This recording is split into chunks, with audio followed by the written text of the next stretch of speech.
Iba to mga kaistorya. Matindi po ang balita na ito. Isipin ninyo, ang pinakamayamang tao sa mundo ay napabilib po ni PBBM. May ginawa po kasi si Presidente na nakaagaw sa pansin ng taong yan. Isa po yan mga kaistoryang kilalang genius na tao. Opo, mga kaistorya. Sino ba ang taong yan? Wala pong iba kung hindi si Elon Musk. Si Elon Musk po, ang sabi sa balita, as of June 2025 ay siyang itinuturing na pinakamayamang tao sa mundo na may net worth na 379 na billion dollars. Talagang napakayaman mga kaistorya. Tungkol po dyan ang balita at impormasyon na naibabahagi ko sa inyo ngayon na pakishare po muna at pakilike at sa mga bagong viewers po natin kung gusto po ninyo ang ganitong klase ng content ay inaanyayahan ko po kayo na mag-subscribe po sa aking YouTube channel at akin din pong ini-endorso sa inyo mga kaistorya si Bulabog PH, isang bagong pro-government vlogger na makakatulong po natin sa pagtatanggol at pagsuporta sa atin pong gobyerno. Pakisubscribe nyo din po. Ilalagay ko ang link ng kanyang YouTube channel sa comment section. Pakicheck nyo na lamang po sa comment. Ano po? Okay, mag-umpisa tayo. Heto po mga kaistorya ang mismong video clip ng balita. Napakaganda nito mga kaistorya. Isipin ninyo ha. Pag si Elon Musk, teka lang, saglit lang po, pag si Elon Musk bumilib sa isang tao, kakaiba ang dating niyan sa mata ng mga tao sa buong mundo.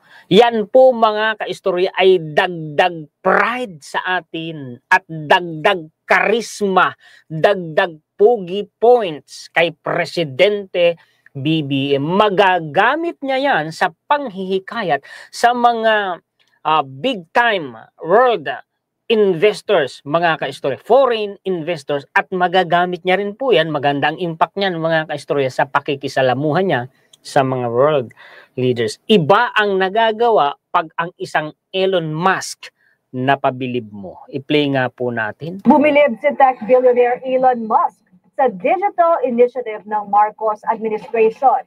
Nirepost kasi ni Musk ang news article tungkol sa pag-donate ni PBBM ng Starlink internet kits sa mga estudyante sa Marawi City. Layunin nitong i-boost ang digital access ng mga estudyante at guro habang nag-aaral.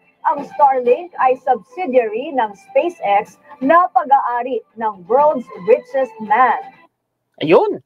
Alam nyo mga kaistorya, yan po kasing Starlink, kahit pa nasa bundok ka, basta meron ka niyan, at may kuryente, kahit pa halimbawa battery lamang yung nagsusupply ng kuryente, may internet ka, kasi po direkta po yan sa satellite, napaka high-tech po niyan. Dati mga kaistorya, alam nyo ba kung magkano ang hardware niyan, yung package mga kaistorya? Dati, nung bagong bagsak yan dito sa Pilipinas, yung pang residential ay umaabot ng nasa 30,000. Bumaba na, kung hindi ako nagkakamali, mahigit na lamang 20,000. At dati, ang monthly subscription mo po dyan ay nasa 5,000. Kung hindi naman ako nagkakamali, sa ngayon po ay nasa 2,000 na lamang. Yun ang pagkakaalam ko. Correct me if I'm wrong, mga kaistorya. Kaya nga ako nag-iisip na baka ako'y lumipat ng Starlink. Ngayon, alin ba yung post na yun na shinare mismo ni Elon Musk? Nasa Twitter po yun mga kaistorya. Ito, ipakita ko sa inyo ha. Tanggalin ko po muna ito. Kakaiba ang ginawa ni PBBM kaya po siya napansin Ito po. Ayan Ayan Starlink. Sa X po yan, palakihin ko muna. Yung Starlink, of course, pag-aari yan ni Elon Musk.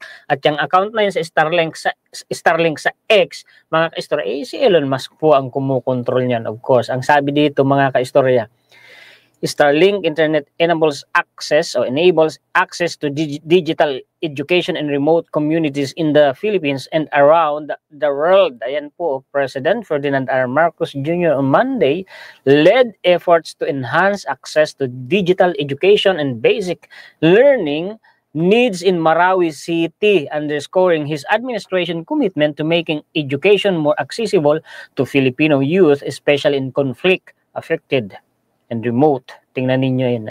Yan po yun. And speaking, nakita ko sa mga balita, nagbubuhat din po si PBBM nung Starlink, mga ka-istorya. At nakisalamuha siya sa mga teachers at sa mga batang estudyante sa lugar na yan. Maraming salamat sa atin pong presidente na napakasipag, na walang sawa naman po na sinisiraan ng mga kalaban sa politika. Yan po yan, binalita ng mainstream. Sana magtulungan na lamang, ang problema ewan ko ba. Ako naniniwala ako na yung mga sumisira kay Presidente BBM, alam niyo mga ka-istorya, personal nilang interes ang ipinaglalaban nila. Hindi ako naniniwala, hindi ako mapapabilib kung sasabihin nilang ang ipinaglalaban nila ay kapakanan ng taong bayan. Malabo. Hindi ako naniniwala doon, mga ka-istorya. At ito pa ha, ang kagandahan, kaya siguro napapansin talaga si Presidente dahil sa galing magtrabaho. Ang sabi dito, look, Philippine growth outlook upgraded to 6.1% by S&P. S&P Global Rating raised its 2025 economic growth forecast. Pag-unlad po yan ng ekonomiya, pag-unlad literal ng Pilipinas for the Philippines to 6.1% from 5.9%, citing robust domestic demand in the country's resilience to global trade headwinds. Ano ba yung headwinds? Yan po yan mga ka-istorya, yung mga hadlang nagpapabigat at humaharang sa pag-unlad ng ekonomiya ng isang bansa.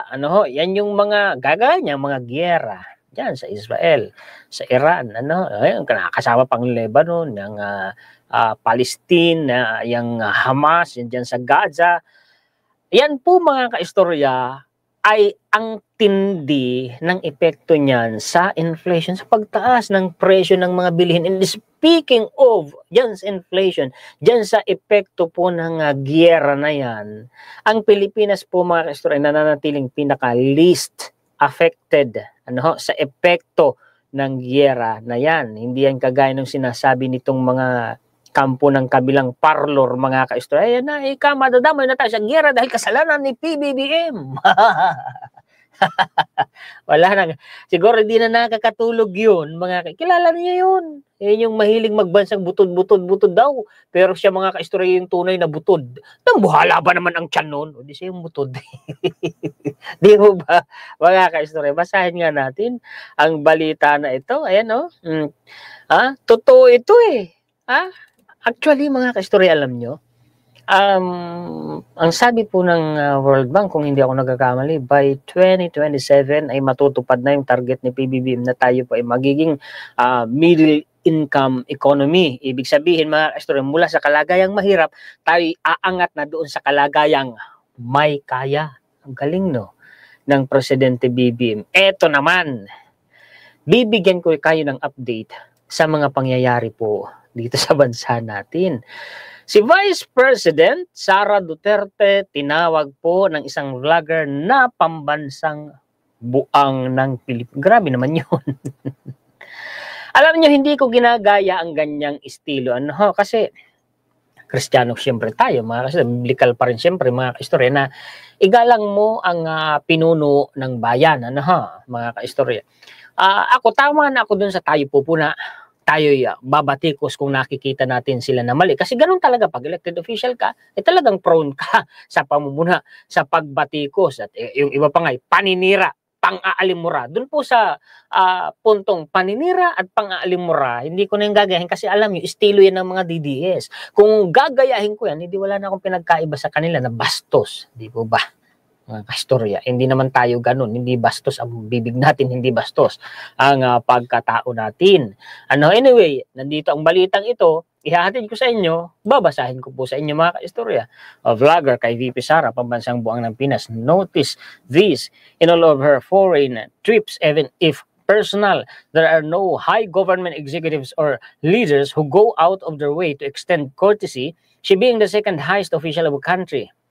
Said a vlogger na si Willie ba yan? Chavez? Bakit ganun ang sinabi niya? Mga ka-istorya, ano ba yun?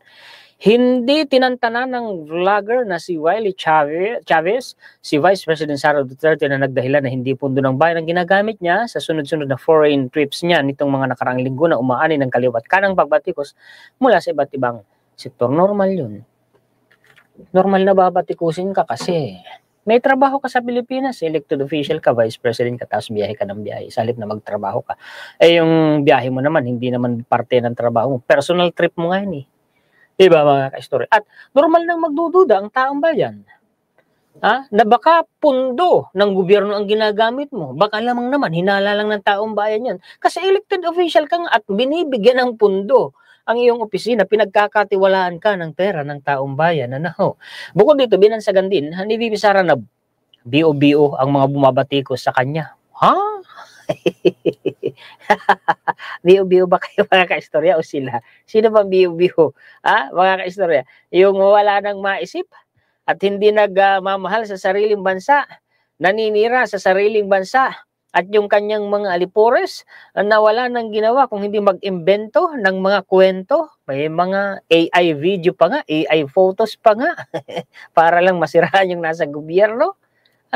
Dahil isa sa mga dahilan sa kanyang pagtungo sa ibang bansa ay upang makahalubilo ang mga Pinoy communities at alamin ang kanilang kalagayan doon. Elected official nga po siya eh. Ilang isipin ninyo, nasa 4 na biyahe raw po yata yan sa loob ng 1 buwan lamang. At ilang araw siya dong nagtatagal. Halos hindi na nga umiinit yung puwet niya sa upuan ng kanyang opisina eh. Hindi na siya nagtatrabaho bilang vice president halos. Kakabiyahe-biyahe niya. Personal tips po yan mga ka-istorya. O tapos pag nababatikos, yung mga bumabatikos sasabihin, BO-BO. Only in the Philippines. Tigas nun She was never even invited to be a keynote speaker or even a resource speaker by any institution, organization, university, or association, not even a small club. Wala. Nada. Zero.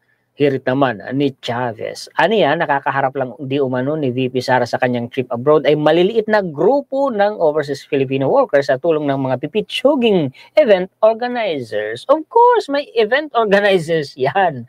Walang pagtitipon, mga kaistorya, ng grupo ng mga tao na walang nag-organize. Lalo na kung yung mga hindi naman magkakakilala. Of course, may nag-organize yan, may kumilos yan, mga kaistorya. Bago pa bumiyahe dun si Vice Presidente, may nag-organize na yan, mga kaistorya. Of course, diba? Totoo yun. What does this tell you? Simple. She has no value. Period. Dagdag pa ni Chavez. Si VP Sara di umano ang pinagbulan ng sari-saring fake news tungkol sa patong-patong na kontrobersya na kinakaharap ni Duterte dahilan upang bansagan itong pambansang buangan ng Pinas. Ganun pa. Ito pa, in speaking of, ito, birds of the same feather flock together. Sabi nga, nagkakalat si Senator Robin Padilla. Tingnan niyo yung post niya na yan. Yung lumaban sa komunista, sila ang pro-China. Yun, sunod-sunuran sa komunista, sila ang pro-Philippines. Teka lang. Alam nyo, ang babaw at ang gulo ng context at ng konsepto ng post niya na ito, ng mga sinasabi niya na ito. Unang-una, sino yung tinutukoy niyang lumaban sa mga komunista?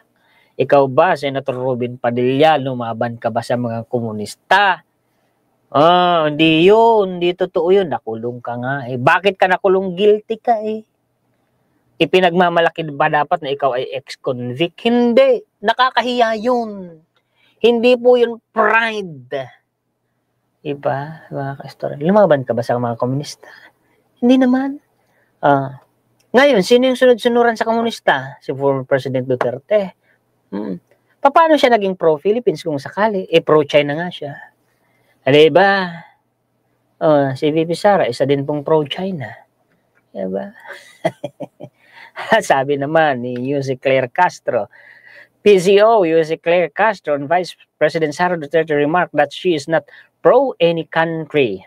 Ito na Kung ang hindi magmahal sa sariling wika ay higit sa hayop at malansang isda, ano pa kaya ang amoy ng isang umamin na hindi nagmamahal sa sariling bansa? Totoo, kasi aminado naman si Vice President Sara Duterte.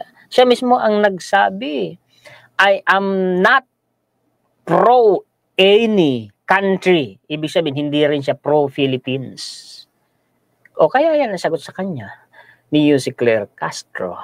Nako, baka mapilitan itong bumangon sa libingan si Rizal. Diba?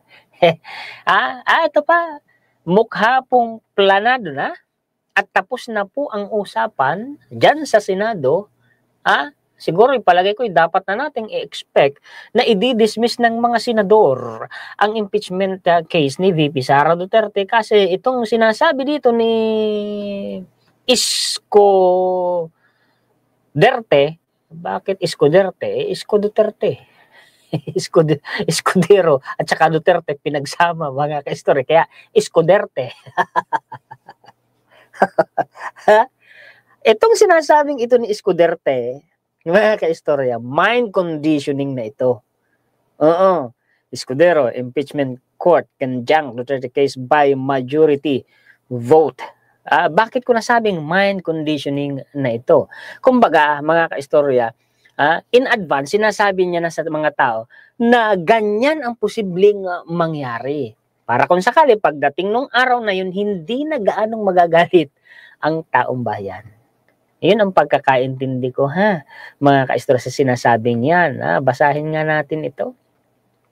Ang sabi po dito, mga ka-istorya, the impeachment court could decide by a simple majority votes whether to dismiss the case against the Vice President Sara Duterte or not. Ito sinaklaw dito, mga ka-istorya ni Escudero.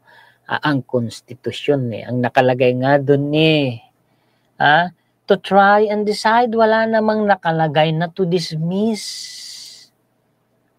Bakit ninyo i-dismiss? Kung ang purpose ninyo ay pawalang sala si VP Sara Duterte, ay di ituloy nila dapat ang impeachment at doon nila, mga istorya, hatulan ng acquittal. Ganun lang yun Di nakasunod pa sila sa nakasaad sa konstitusyon. Sabi nga, kung ano ang nakalagay sa batas, yun na yun. Huwag mo nang baguhin, huwag mong dagdagan, huwag mo ring bawasan. Dahil yun na yun Kung may babaguhin ka, kung may dadagdagan ka, kung may aalisin ka, amyendahan mo. Diba, mga ka-istorya? Ibig sabihin, expect nyo na ganun po ang mangyayari dahil itong sinasabi ni Isko Derte, mind conditioning na po ito, mga ka-istorya. Tuloy. Ito pa. Sabi po ni Martires ng ombudsman ay hindi naman daw po niya sinasabotahe ang impeachment ni VP Sara. Kayo ba'y maniniwala? Nasa sa inyo po yan na taong bayan. Kasi alam naman ng lahat na si Martires po ay appointee ni former President Duterte. Totoo naman yun, mga ka-istorya. Ombudsman to await result of a VP Sara impeachment trial, says Martires. Ganon. Di ba't sabi, para ano ba't pinasagot nila sa rekomendasyon o sa reklamo ng House of Representatives? Pagkatapos, hindi rin naman pa nila aaksyonan. Siguro kaya nag-react ng ganito si Martires kasi mga ka-istorya, baka nakarating na sa kanya yung balita na nagdududa si Representative Laila de Lima, mga ka-istorya, na baka i-dismiss lang ng ombudsman yung complaint sa kanila with regards to Vice President Sara Duterte kasi nga po inaksyonan daw agad-agad itong si Martires umano ay sa July na magre-retiro, baka ang duda at pagkakabakaba ni Laila de Lima ay baka i-dismiss bago magretiro si Martires. Ang sabi dito ni Martires, what we have right now is the power to investigate but not to prosecute. Ano yun? Nag-investigate lang kayo, nagsayang lang ng effort at panahon. The ombudsman or any investigating body has to await the result of the impeachment proceeding. But if the Vice President is acquitted by the impeachment court, wala kaming power to charge. Another mind conditioning para sa akin. Kasi anticipated yung mangyayari. Anticipated na ma-dismiss. Ito lang halimbawa, na-impeach, O ano pang a-action lang nila? Wala na. Di parang wala rin silbi yung investigasyon nila. Diba? Tapos, kung ma-acquit naman, wala na rin silang gagawin. Yun ang sinasabi na dyan. O di ano to? Ano, pinagpapaikot-ikot na lang ang taong bayan. Muli po mga ka-istorya, pakisuportahan po si Bulabog PH. Ilalagay ko po ang link ng kanyang YouTube channel dyan sa comment section. Isa po siyang bagong pro-government vlogger. Makakatulong natin sa pagtatanggol at pagsuporta po sa atin pong gobyerno. Yan po ang mga balita, impormasyon, koro-koro, komentaryo, kritisismo na maibabahagi ko po sa inyo ngayon. Paki-share po at paki-like, at sa mga bagong viewers natin, kung nagustuhan niyo ang ating content ay inaanyayahan ko po kayo na mag-subscribe. Maraming salamat sa inyong mga sulit ka-istorya natin sa buong mundo. Mabuhay po kayong lahat. Shout out po sa inyong lahat. Ang papasalamat ay higit kanino man sa atin pong Panginoon. Muli ako po si Juan Historiador, ang tagakwento ng totoong istorya ng kasaysayan na nagmamalasakit sa kapwa ko Pilipino at nagmamahal sa bayang ito, ang bansang Pilipinas.